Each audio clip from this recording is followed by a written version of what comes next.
जय हिंद। स्वागत है आप सभी का जीएस मैग्नेट के इस यूट्यूब प्लेटफॉर्म पे।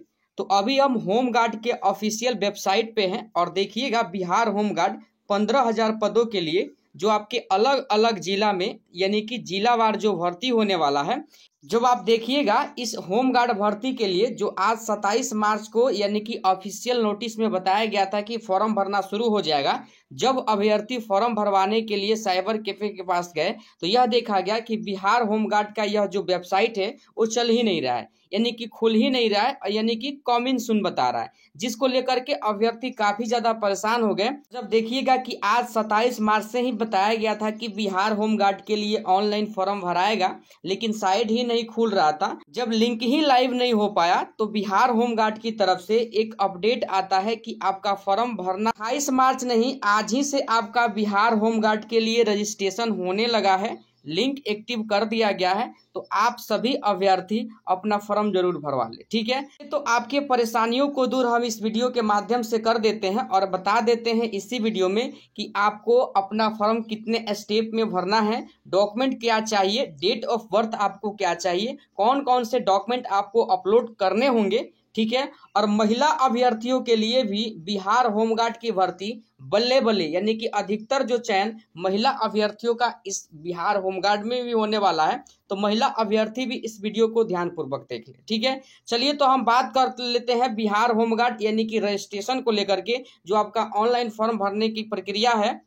सबसे पहले आपको बिहार होमगार्ड का ऑफिशियल वेबसाइट खोल लेना है, जैसा कि नोटिस में आपको यानी कि लिंक दिया गया होगा, और बता भी देते हैं कि किस वेबसाइट पर आपको जाना है।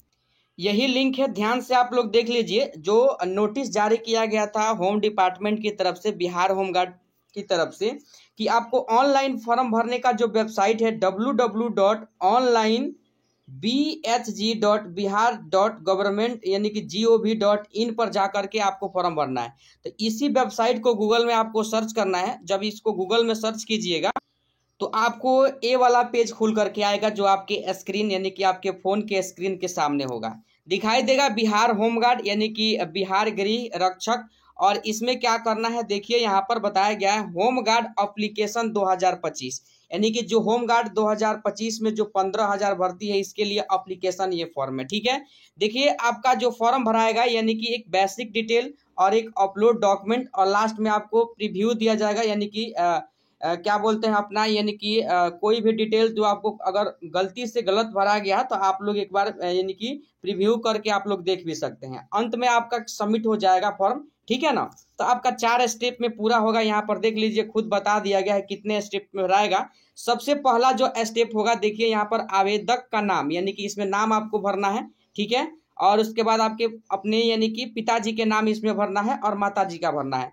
जो भी नाम आपको भरना है ध्यान रखिएगा 10th के सर्टिफिकेट के अनुसार या मार्कशीट के अनुसार ही अपना डिटेल आप इसमें डालिएगा। ठीक है, आगे आपको बताना है देखिए आवेदी यानी कि आवेदित जिला यानी कि स्थायी पता में आपको यहाँ पर जिला सेलेक्ट कर लेना है। जैसे आप यहाँ पर क्लिक कीजिएगा तो ऐसे जिला करके यहाँ पर जिला आपका आ जाएगा, सिलेक्ट कर लेना है। आपके जिले के आप किस प्रखंड से हैं आपको प्रखंड सेलेक्ट कर लेना है। अपना पोस्ट ऑफिस इसमें डाल देना है, अपना पुलिस स्टेशन यानी कि थाना का नाम इसमें डाल देना है। ठीक है, आगे देखिए, आगे इसमें आपको बताना है कि ग्राम नगर यानी कि आप ग्राम से हैं या नगर निगम से हैं, तो ध्यान रखिएगा आप जिस ग्राम या नगर से आते हैं उसमें नाम ही लिख देंगे। ठीक है, उसके बाद इसमें आपका यानी कि स्थायी पता टोटल भर देना है, विलेज से लेकर के पोस्ट कहाँ है, पीएस आपका कहाँ है, ब्लॉक कहाँ है, आपका डिस्ट्रिक्ट भरना है, इसमें पिन कोड भी डाल दीजिएगा। ठीक है, जब आपको इसको भर करके आगे बढ़िएगा तो यहाँ देखिए बताया गया है आवेदक अपने आवासीय प्रमाण पत्र निर्गत स्थायी पता से एक ही आवेदन भर सकते हैं। एक से अधिक, ध्यान रखिएगा, से जिला यानी कि एक से अधिक जिला से आवेदन भरने पर उम्मीदवारी रद्द की जाएगी। यानी कहने का मतलब ये है कि आप जिस जिले से हैं उसी जिला में आप आवेदन कीजिएगा, दूसरे जिला में कीजिएगा तो आपके आवेदन को रद्द कर दिया गया है, स्पष्ट कर दिया जाएगा, स्पष्ट बताया गया है इसमें। ठीक है, उसके बाद आपको जन्म तिथि भरना है। देखिए जन्म तिथि आपको बताया गया है मैट्रिक या माध्यमिक प्रमाण पत्र के अनुसार, यानी कि जो आपका 10th के सर्टिफिकेट है अपने 10th के सर्टिफिकेट के अनुसार ही अपना मार्क्स यानी कि इसमें आपका डेट ऑफ बर्थ भराएगा। ठीक है, आपका उम्र सीमा जो यहाँ पर बताया गया है 1 जनवरी 2025 तक ही आपका यानी कि उम्र सीमा को रखा गया है। ठीक है, आगे देख लीजिए, यहाँ पर बताया गया है आयु 1/1/2025 को 19 वर्ष से ध्यान रखिएगा 40 वर्ष के बीच होनी चाहिए। ठीक है, यानी कि आपका कहाँ मतलब अंत कहाँ होगा, तो ध्यान रखिएगा 1 जनवरी 2025। ठीक है, चलिए आगे देखिए, आगे आपको क्या भरना है, अपना लिंग अच्छे से भर देना है, यानी कि आप पुरुष है, महिला है या थर्ड जेंडर है। ठीक है, आपको इसको अच्छे से भर देना है। महिला है तो महिला टिक करेंगे, पुरुष है तो पुरुष, और थर्ड जेंडर है तो थर्ड जेंडर ही टिक करेंगे। ठीक है, उसके बाद जाति, जाति आपको बताना है जनरल में आते हैं या ईडब्ल्यूएस में आते हैं या आप ओबीसी में आते हैं या बीसी में या एसटी, यानी कि एससी और एसटी आप किस में आते हैं, यहाँ से आपको चयन कर लेना है। और मैं कहूँगा, सलाह दूंगा कि आप साइबर कैफे वाले से ही अपना फॉर्म भरवाइएगा, लेकिन एक बार आप लोग देख लीजिए। ठीक है, बाकी आगे देखिएगा, आगे आपको बताया गया है क्या आप स्वतंत्रता सेनानी के पोता पोती नाती नतनी सामान्य प्रशासन विभाग के द्वारा निर्गत परिपत्र के अवलोक में के आधार पर आप आरक्षित श्रेणी के अंतर्गत अपना आवेदन देना चाहते हैं। देखिए, अगर आपके पास यानी कि कोई स्वतंत्रता सेनानी का सर्टिफिकेट है, आपके खानदान में कोई स्वतंत्रता सेनानी रहे हैं, चाहे आप उसके पोता है, पोती है, नातिन है या नतनी है, तो आप अगर है तो यहाँ है टिक करेंगे, नहीं है तो नहीं करेंगे। ठीक है, आगे देखिए, शैक्षणिक योग्यता आपकी क्या है, तो देखिए आपका फॉर्म 12 पर भरा जाना शुरू हो गया है। ठीक है, लेकिन आपके पास क्या क्या डिग्री है तो बता सकते हैं। अगर आप स्नातक है तो स्नातक टिक कर सकते हैं, स्थान यानी कि स्नातकोत्तर है तो इसको टिक कर सकते हैं, या इंटरमीडिएट को कर सकते हैं। ठीक है, चलिए आगे देखिए, आगे आपको मोबाइल नंबर देना है जो आपका पर्सनल मोबाइल नंबर है, और आपको हमेशा रखना पड़ेगा उसको। ईमेल आईडी दे दीजिएगा जो आपका पर्सनल ईमेल आईडी है, जो हमेशा आपको रखना पड़ेगा बिहार होमगार्ड भर्ती तक। ठीक है, जब तक फाइनल मेरिट नहीं आ जाता है। आगे देखिए, क्या आपके विरुद्ध कोई आपराधिक मुकदमा दर्ज है, यानी कि आपके ऊपर कोई केस है तो हाँ करना है, नहीं है तो नहीं करना है। ठीक है, उसके बाद पहचान एक बताना है, पहचान मतलब अपने शरीर का कोई पहचान आपको बताना है, 2 ठो, पहला में इसको भर दीजिएगा, दूसरा में इसको भर दीजिएगा। ठीक है, अंत में आपको क्या करना है, अंत में आपको ध्यान रखिएगा यहाँ पर कंटिन्यू कर देना है। कंटिन्यू जब आप कर दीजिएगा तो आगे आपको अगला पेज खुलेगा। ठीक है, जब आप कंटिन्यू कीजिएगा तो देखिए दूसरे जो प्रोसेस यानी कि दूसरा जो आपका स्टेप है, इसमें आपको डॉक्यूमेंट को लेकर के यानी कि अपलोड करने के लिए बोला जाएगा। ठीक है, देखिए यहाँ पर आवेदक अपना फोटो अपलोड करें, यानी कि आपको यहाँ पर फोटो अपना डाल देना है।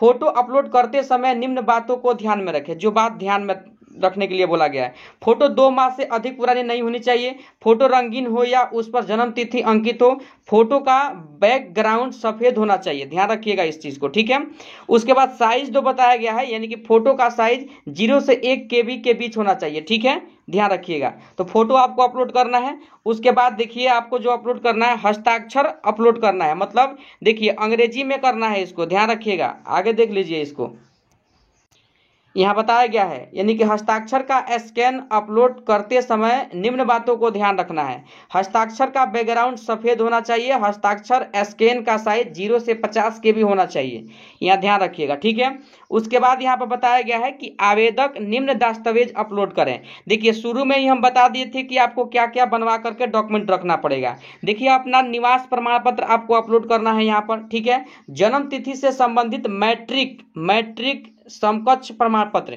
यानी कि मैट्रिक का यानी कि आपको मार्कशीट यहाँ पर अपलोड करना है आपको जन्म तिथि के लिए। ठीक है, आगे देख लीजिए, आगे जो आपको अपलोड करना है यानी कि इंटरमीडिएट यानी कि 12th का यानी कि मार्कशीट यहाँ पर आपको अपलोड करना है। ठीक है, इंटरमीडिएट यानी कि ये तो हो गया इंटरमीडिएट परीक्षा अंक पर, वही मार्कशीट आपको अपलोड करना है। ठीक है ना, आगे आप लोग देख लीजिए, यहाँ पर बताया गया है आरक्षण संबंधित प्रमाण पत्र, यानी कि आरक्षण की कोटि जो हम बताए थे आपको, जाति को लेकर के जाति अपलोड करना है आपको, ध्यान रखिएगा। ठीक है, आरक्षण जब लीजिएगा, अगर आप NCL में आते हैं या EWS में आते हैं या EBC में आते हैं, शुरू में ही बोल दिए थे कि आप लोग बनवा करके रखिएगा, ना तो बाद में आपको दिक्कत का सामना करना पड़ जाएगा। ठीक है, आगे देखिए स्व घोषणा फिर करना पड़ेगा, इसमें टिक करना होगा आपको, मैं प्रमाणित करता हूँ करती हूँ कि ऊपर दी गई सूचनाएं तथा संलग्न प्रमाण पत्र सही है।